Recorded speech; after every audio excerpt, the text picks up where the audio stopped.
Hello and welcome to Scottish Independence Podcasts. You might remember a couple of weeks ago we looked at media politics with Professor John Robertson. Well, this week we're having another look at that topic from the perspective of a journalist with help of our guest Laura Pollock from The National. Today we've got with us Laura Pollock, a reporter with The National. Fiona and I bumped into you a couple of times at various indie events, so it was nice chatting to you there and nice to have you with us. What's your role at The National? My role is the grassroots reporter. That is not the job title. I don't think that could have got on the contract, but I talk to mostly the yes groups and the activists involved with the political parties, all to do with independence and talking on the ground really to the folk who are out at the stalls and at the marches and the ones who are trying to convince the undecided. It's a brilliant job.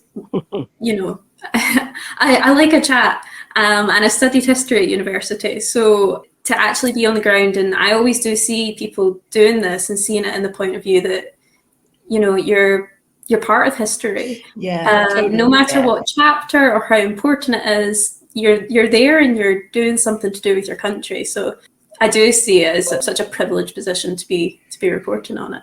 That's a really good way of putting it, actually. Yeah. That gets me as well. Yeah. We're possibly part of history. We're doing something. Yeah. Well, things like this. I mean, this is recorded, and you never know what archive it'll turn up in. And I remember my first, maybe not now as much, but my first few articles, I thought, because as someone who studied history, I'm thinking, will this get referenced somewhere at some point? Will this be a source? You know, so it's great. Are there any particular articles or reports you've done that you just look at and think, oh, that was a really good one? I really enjoyed that one. Two pop out in my mind. The first was, I think it was one of the first Yes groups I visited. It was Yes Carrick down in Strayton. It was Gordon Ferry had got in touch, and he had just said, you know, this is what we do. We have just started Yes Carrick, and every Sunday we meet at this cafe and we do the quiz in the Sunday National. And from a point of view of being a publisher, that's a great story for us. Yeah. You know, the paper's bringing folk together, they're doing the quiz. But on the other end, I was like, that's amazing. That's so wholesome. It's this, I mean, and then I went down and visited them, and it's this village that is, when I went, it was very cloudy. It was very, you know, the fog over the fields and just this one street village. And inside it was a warm, cozy cafe, people talking about the Constitution of Scotland. And I just felt so privileged to be there and just sat with them. It was such great chats, and the folk were so friendly and so funny. I think the cafe owner was from Denmark, I believe. That could be wrong, but you had just all these different voices and these different backgrounds, and it was great. I wrote that one up, and that was lovely. And then my second one that comes to mind is a piece I did with two young activists, because after being in the job for a while, I really noticed the average age of the people in the room, and it's all about the time they have to give it, the urgency they feel, things like that. So to talk to these young activists and kind of ask them, you know, why are you not out doing it? How do you feel about it all? And one of the boys, he said to me, I'd be happy if my grandchildren see independence. And he's 17. And I thought, get a move on.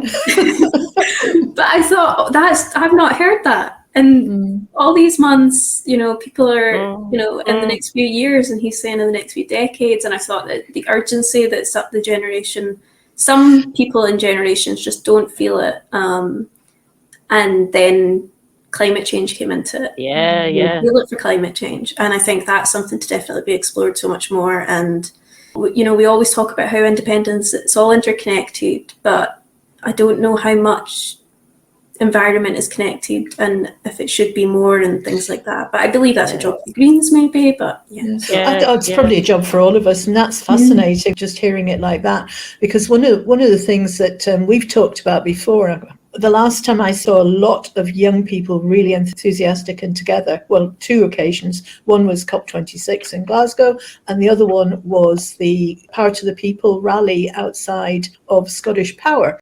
And that was sparked off by the cost of living. And there was a lot of young people there. I mean, studentish maybe in early 20s, I would say. There was people with kids in prams, people who were being affected by the situation and the cost of living. I could imagine why a lot of young people aren't sitting around talking about abstract concepts like independence, but they surely are aware of things like the climate and the cost of living and their prospects and the EU and their access to job markets. That's what's real about it. And that's why it's urgent as well. They can't wait 3 decades. One of the things that we were wondering, and I think that leads into it, one of the things we were wondering, Laura, was, does the National do any research into, who reads the paper? And I mean, is it all people who are pretty well convinced about Indy? I mean, I guess that's always going to make up the majority of your readership and listenership, but do you have any kind of figures on that? Because those points that Fiona was just making, if younger people are understandably more concerned perhaps about climate change and not seeing the potential for what Scotland could do as an independent country, that would be an interesting whole area to explore. But anyway, that's what we were wondering, if you have any, if you do any research on that. I think we're going through a market research thing at the moment where we're asking folk to do surveys, and that's readership. From what I've seen it is people who are convinced, it's people who are older, and young people aren't reading papers full stop, are they? Well, there's that, yeah. And we have an app, but it's going through a lot of development at the moment, so it's just these things take time, and obviously as a company to try and keep up with all these digital things, it's like, you've got to move fast, but it takes money, and to keep the digitalization of everything is so fast and immediate that young people just go for it straight away for the thing that's ready, and to try and be that thing that's ready is really difficult to keep then that readership. It's also swayed more towards male. We've just back from Perth, and that was at the invitation of Jackie at the Perth Hub. And she said she spotted me and Marlene somewhere on YouTube, and she couldn't believe that there were women of her age talking to them. And suddenly that encouraged her to get involved. And we've had that feedback a few different places, haven't we? That because they see somebody that they can relate to, I think. There's a reason Women for Independence are out there, Yeah, absolutely. And it's definitely necessary. And going back to the undecided thing, I don't think our print gets to anyone who's undecided primarily, unless it features on stalls for yes stalls. The physical paper doesn't get much, but then when it comes to who's reading it online, we couldn't track that. We couldn't see who that is. But our readership last year was 2 million a month on digital. That's not circulation. I don't think any no. print circulation of 2 million. But online it was 2 million, and now it's getting towards 3 million the average per month. So is that like views? So it could be me going on 10 times. It could be you doing it a million times. Okay. Absolutely. Okay. But that's pretty respectable. That's pretty good, isn't it? One of the things we spoke about with John when we were speaking to him was about, although they might not be buying the paper, seeing it in a shop on a stand with other papers, anybody can see that. You might vehemently disagree with what's on the front stop, but we were talking about how it's more likely than not that there isn't a national in display at all because they don't have one, or because somebody's hidden it. And that's a little battle that goes on. I mean, I do it the other way around. I'm sure you do too, Marlene, don't you? Stick it on the Express or the Telegraph. I'm not actually formally admitting to having done it, actually. No. But, it is something that I might think about, You just want to get it front and centre. You just want it, even if they don't buy it, it's just like, we're here. And even if it's not there, I mean, we're just saying that the business model is ridiculous, that half the country want independence, and yet of everything on the newsstand, you would think that the only news that matters comes from the country next door, and it's Tory right-wing migrant hating, and that is wall to wall what you can see. So even seeing a little bit in the middle, in a corner under an Express that says something different is worthwhile. I wondered though whether, maybe going off on a complete tangent, but if visibility of that kind of thing is what is useful. Do you have poster campaigns and things? Is there visible stuff other than what's on the newsstand that's not online? Because those communities we need to get to, those demographics, are still the older ones. So I've only been at the National for a year now, and I believe they did billboards before I joined, but I do know that also we do run radio advertising. Yeah. I mean, one of the other things that the National has sometimes done is call a sort of pull-out thing on a specific topic, and then made that available to, yes groups. Well, certainly, I know at one point I'd arranged for a whole bundle. It was a very big bundle, actually, to get delivered to our front doorstep, and then for me to pass on to pensioners for Indy stalls down in Glasgow. And wasn't there one done? Believe in Scotland, or Business in Scotland? Yeah, and that was. I mean, I was involved in putting those through the doors, and it wasn't a national edition, but it's got plenty of information about the National on it. So that must get into people's houses that wouldn't necessarily go and pick it up. For sure. And I think that's another thing. We also try and be a resource. Yeah, because then other supplements have been the Macron Report one. Myth busting one as well. That was really good. And we did one for EU as well this anniversary, and we'll be hoping to do some more with the days of action that are going on. And that's not even just, so it's not maybe sometimes a resource just for yes groups to sort of understand the information. It's also something that they can order and pass on at their stalls and then put through yours. One of the things that crossed our mind was that, National's owned by NewsQuest, which also runs the Herald. I don't know what else it runs. So, it runs a lot. So I don't know, maybe if you even share a building somewhere. So you've got the National and then the Herald, and what's the dynamics like? Or are there dynamics, or can you tell us about them? Can I tell? I don't know. Actually. That's the most important question. We do. We have a building in Glasgow, and Herald are on the ground floor, and we're on the second floor, so we have to climb the stairs. We're it's often when we approach certain digital marketing, or at one point this year we've recorded some videos that you might see embedded in our articles by our journalists, sort of saying, I'm Laura, I report on grassroots, I have this newsletter, you can subscribe, things like that. It's just to sort of give a face to this print. And when we did them, the Herald did them as well. And it wasn't like someone idea. It was like, right, we're doing this for one, we'll do it for the other. So we're sort of on an even playing field in terms of sales and revenue and things like that. But our audiences are totally different. So at that point, you've then got to totally change the way we do things. And we also share an office with the Glasgow Times. And we have Rangers Review and Celtic Way as well, the Scottish Farmer. So the building is quite small, but we've got a lot in there. So do you have complete editorial control over what you put in the National? Because it's owned by...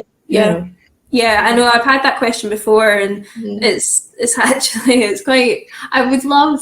Unfortunately, just due to everything, you can't bring a reader into your newsroom and just say, just watch, But if we could, you would literally just see us go, if something happens, we go, right, let's do it. I don't think there's ever been a conversation, at least whilst I've been there in the last year, where someone from higher up has said you cannot print that. It's never happened, and we just try to do everything balanced. But it's, when it comes to independence, it's always, there's never a question of NewsQuest who may own something somewhere that is unionist or whatever. If they don't like that, we couldn't do. That's never the thing. So I think we're in a really privileged position to do it. Yeah. That's really good to know. It's reassuring, isn't it? And I mean, actually, if the National and the Herald are on, equivalent in terms of revenue and everything, that does give you some leverage, doesn't it? It's, for sure. We're valued. Yeah, exactly. And I do remember also that a lot of people have this or they did have an impression that we were quite attached to SNP, and that is again not the case. I do remember when there was one of the arrests, I was the only one on the news desk. It was a Saturday, I think, and I was the only one there. And someone had commented online saying, you know, oh, you probably had to go to your higher ups and or the SNP and check you could print it. I was like, I was in my pajamas, drinking my coffee. No, I talked to no one, and I just got it up. So it's. I think people forget it's actually just someone at their laptop doing this. You know. Yes. Yes, we get the same thing as well, because we make it an absolute point that we're not party political. We're passionate about independence. I'm not in any party. And yet you get people all the time calling us either ALBA mouthpieces or SNP mouthpieces, or, oh, but you like those Greens, and oh, but you're for this. And you think, how can we simultaneously be all these things?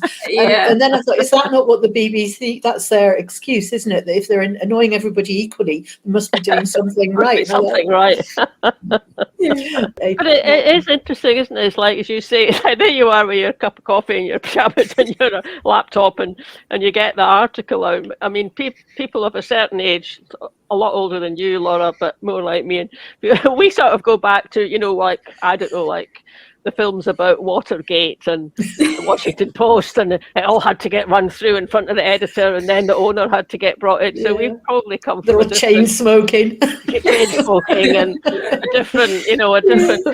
whole different kind of mythic kind of context for it. But what's it like though when, you know, if you see a story, there's an umpteen example, like ferries is one, you know, it's like there's one that's on the go actually, I think, again, recently, is about the alcohol pricing. It's like I saw BBC Scotland doing a thing that on the news programme at lunchtime, and we were just saying, well, the evidence is in and it is making a difference, and now there's a push to put the minimum price a bit higher again. And I'm watching the BBC Scotland going, when this was coming through, you kept doing stories about how it would be a disaster, the kind of other side to the story, anything to kind of say that the Scottish government were, you know, off the wall. So what's it like for you if you see a story that it might not be in the National, but you know how you would write it, and then it appears in the Scotsman or the Herald with a, you know, a much more of a unionist slant to it?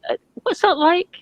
Yeah, that's happened, and it's got much more of a unionist slant, and I think it's also, you can have which side it is, you know, the negative, the positive, but then actually it's thinking, actually turn that round and then go, right, are you being reactive? Are you trying to push a narrative? You know, who's saying this? Is it you, or is someone actually saying this? And I think that we try and really, you know, based on reports and committees and businesses, people who it affects, and not try and push the narrative and try and actually keep it balanced, whether or not it's positive or negative in terms of Scottish Government or SNP or whoever it may be, or independence. But it's, because you can't, people are too smart.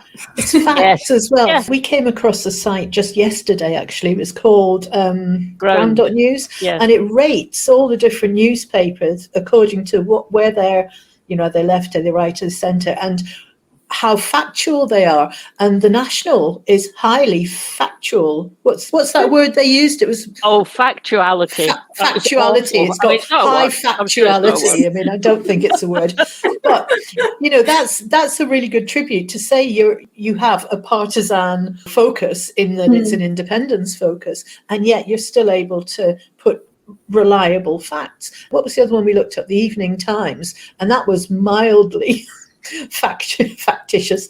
It was mixed factuality or something like that. Mixed. Something. And I mean, when I get a minute, I'm going to go through them all and just see what they are. But the other thing it does is it'll show you the same story, you know, in all the different places it's appeared, in the summary of here's the right-wing version, here's the left-wing version. And I thought, well, what a useful, they're not paying us, by the way, but, you know, what a useful thing to actually have, because otherwise you get an idea of what flavour certain papers are. But it is quite nice that you actually get that kind of coverage. I hope that people outside the National, even if they maybe don't agree with independence, you'd like to think they at least respect the journalism. Yeah, definitely. And I actually used to work in a newsagent's. My first ever job was paper girl, and which is a great full circle moment. And then I worked in a newsagent's, and I would put out the papers in the morning, and I would read them, and you could really, to have all of those free right there instead of just the online stuff. I quite well understand now the actual readership that they have, because they would literally come into the newsagents and buy them. Yeah. So I was able to get to know them and actually know why they're buying this paper, what they are looking for. And I always imagine those faces now when I think of those papers. When you're saying that you've got complete freedom on what you print, I don't think that can be the case for the BBC journalists. Do you think that they are pursuing an agenda, aren't they? Yeah, and actually, being at events that they have also covered, and talking to them, I kind of sometimes want to question, like, how can you do it? Yeah. How can you do it, and how can you and even how can you do it and happily be called out by folk online and be so transparent about it and be seen to be doing it and still do it?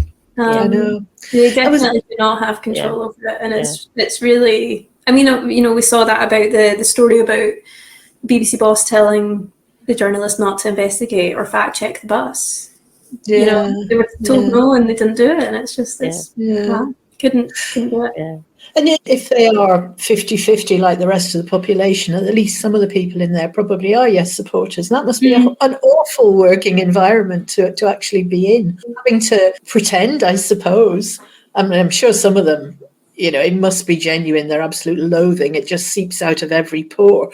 But I'm sure, I think some of the others must be very torn about having. Yeah, I mean, I think it is interesting, as you say, like Laura, it's interesting, isn't it? Just how can they? That's the question I've wondered. I thought, how are you doing it? It's you're Scottish, you know what we think. We've grown up in the same kind of with the same set of social assumptions and visions and things. You know that, and yet I've just heard you kind of say that. And I mean, there are some Scottish, well, not just the Scots who are in the BBC Scotland or elsewhere. But you think they're good journalists. It would just be great. There's certainly some of them that you kind of think, well, once we are independent, I really hope that they stick around in Scotland and they kind of help build up a much more vibrant and ethically kind of based media for us, because we certainly need it. I have to say, I don't like that aggressive, finger pointy, interrupty style that a lot of them have got. And I don't mind people asking searching questions. And if I'd like them to ask searching questions, at least let them give you an answer. It's very macho, again, the kind of aggressive stuff. Have we got any other questions? Yeah. What kind of stories are most successful? It's media. It's pointing out when Scotland's been had, Yeah, definitely. It's if there's been a columnist who said something that is just not accurate or not on. It's when the BBC make a mistake, or even just mistakes that are massive in terms of, especially around DRS, when a lot of the misinformation was around and things like that. But then sometimes when it's something like the weather, last week, I'm not sure if you saw, I saw that, yeah. It was awful. And so it's sometimes... Oh, wait a minute. Tell me what that was, because I was on Cana. I didn't see any TV. What was that? So it was BBC Weather. They had Kirkwall where Lerwick should be, and then Lerwick where Kirkwall should be. I always thought it was just a template, so who was playing about with it and why? It wasn't the best. I'm not sure. They did have a response, so probably check out the website and see what they say. Yeah, so it's things like that. And then after that, people really want to hear about the islands. It's islands, and especially at the moment, possibly to do with mostly a lot of the ferries, but the islands, business in the islands.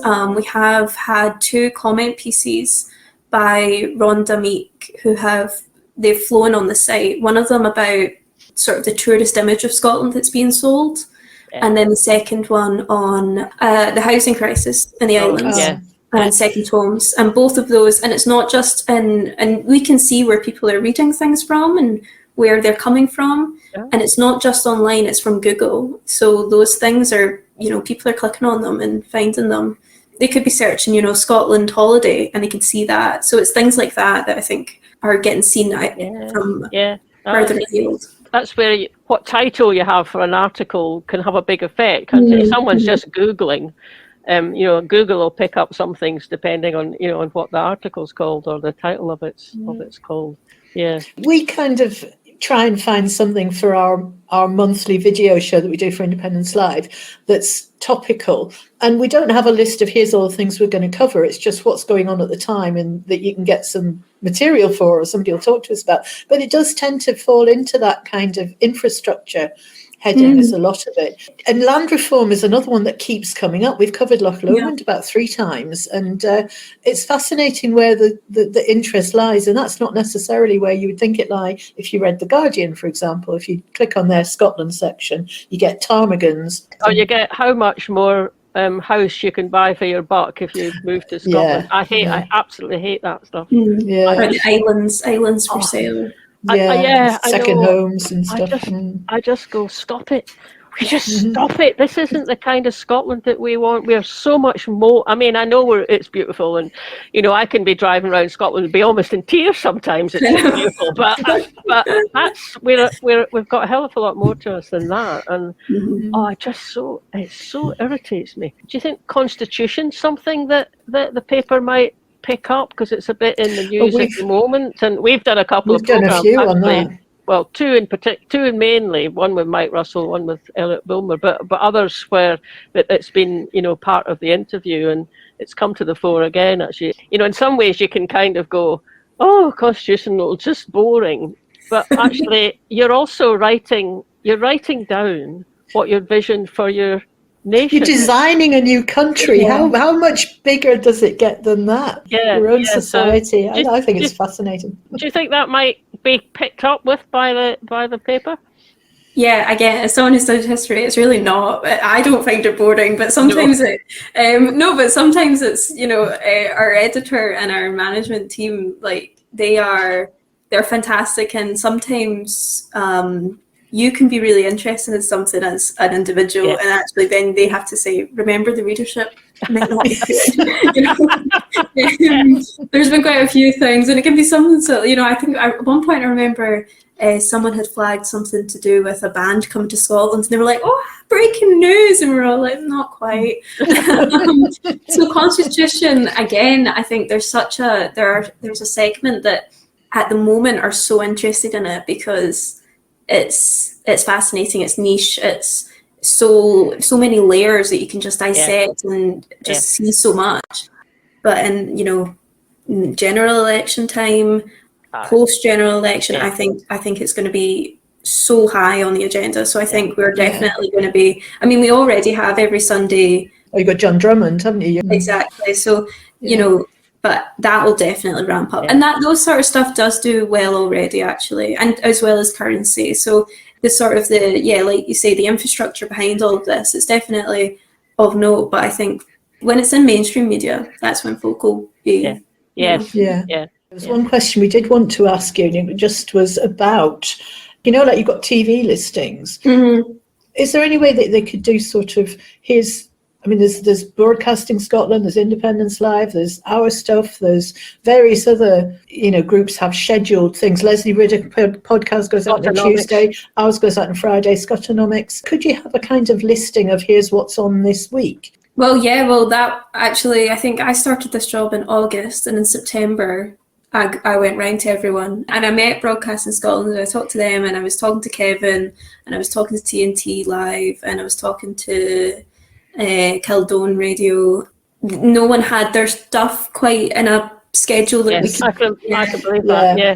So it was really difficult, and I really, Broadcasting Scotland especially, because getting it out mostly every day at 7, and then if not, it's because of technical issues or staffing issues for that to be happening. And I was so annoyed that we couldn't get it together. And I talked to everyone as well, so I felt really guilty because I could see the stuff that was getting churned out, and it's not average. It's not amateur, it's it's stuff that has to be heard and should be highlighted. So we really tried, but it wasn't doable. If we know we've got a show coming up, say we've got a new video, maybe it's coming out the next week, or it's just been broadcast. I mean, is there a way that could be? Do you know your notice board column? Because we know what the podcasts are going to be for the next month, because we've already pre-scheduled them. Could that go in would that?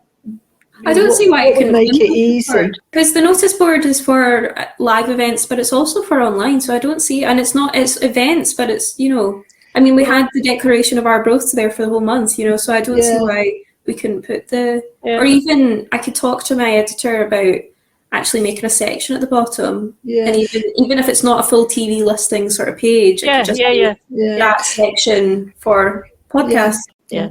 I think that's covered everything we had and a bit more. So thank you so much for that. That was really fascinating. Really good to chat to you. Yeah. Thanks, Laura. Bye. I really enjoyed talking to Laura, wasn't it? It was just fascinating getting a bit of a sense of what goes on behind the scenes, as it were. Yeah. Wasn't it interesting? It was really good, wasn't it? And she certainly clarified some things about their editorial independence, but it was just actually really good talking to her and getting a sense of what made her take up that job. Yeah, it was. Yeah. And wouldn't it be nice, I don't know if there are any supermarket buyers watching this, but if there are, could you please make sure you order enough copies of The National, because it's very hard to get hold of, and you've got half a country that you're not serving their needs for. Yeah. That's the point, isn't it? Half the country. Half the country is not getting its needs met, apart from one newspaper which you're not stocking. Waitrose, Sainsbury's, Asda, Tesco. Yep. So just come on, get your act together, folks. That should do it. Thanks for listening, everybody. And don't forget to join us next Friday when we'll be looking at the wellbeing economy with Gordon McIntyre Kemp. Bye now.